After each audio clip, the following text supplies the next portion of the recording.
Assalamualaikum warahmatullahi wabarakatuh. Perkenalkan kami dari FRI 43010. Di sini kami akan mempresentasikan Production Planning and Inventory Control. Anggota dari kami itu ada saya sendiri, Muhammad Satria Putra, ada Hafizah Putri Zofan, dan ada Yumna Akila Khairunisa. Yang pertama kita masuk push system dan pull system. Push system ini adalah sistem keputusan tentang bagaimana material akan mengalir melalui sistem dibuat secara terpusat. Push system ini adalah sistem yang tradisional dan konservatif, sedangkan pull system ini adalah sistem di mana suatu item dipindahkan dari satu tingkat ke tingkat berikutnya ketika diminta saja. Akan tetapi pull system ini adalah sistem yang paling sering digunakan karena dianggap sistem yang modern.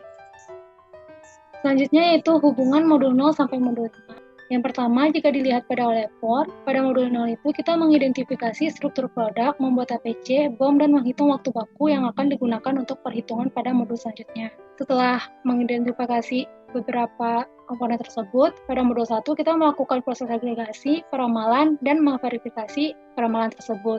Selanjutnya, pada modul 2, kita melakukan perencanaan agregat, disagregasi, dan membuat JIP atau MPS. Setelah membuat JIP tersebut, pada modul 3, kita memverifikasi JIP tersebut dengan RCCP dengan menggunakan metode bola dan CPOR. Setelah memverifikasi MPS atau JIP tersebut, pada modul 4, kita membuat MRP, di mana teknik loading yang digunakan yaitu list cost, disunit cost, dan lain-lain. Setelah melakukan perencanaan kegiatan produksi pada modul 0-4, kita harus memperhatikan line balancing pada proses perakitan. Sehingga pada modul 5 itu kita melakukan assembly line balancing menggunakan teknik RA dan RPW. Just in time. Menurut Monden pada tahun 2012, just in time pada dasarnya berarti menghasilkan unit yang diperlukan dalam jumlah yang diperlukan dan pada waktu yang diperlukan. Just in time bertujuan untuk mengoptimalkan proses dan prosedur dengan terus mengupayakan pengurangan waste. Selanjutnya yaitu waste dan kaizen. Yang pertama, pemborosan atau waste adalah segala sesuatu yang tidak menguntungkan karena tidak memproses apapun dan tidak memiliki value added.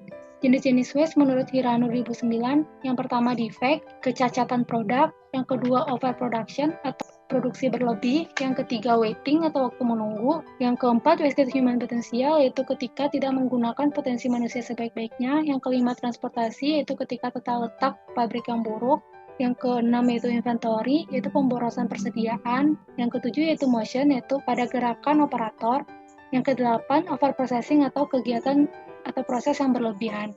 Selanjutnya kaizen merupakan konsep Jepang perbaikan berkelanjutan dalam segala hal, di mana tujuannya yaitu untuk menghilangkan pemborosan atau menciptakan nilai lebih bagi pelanggan secara kontinu.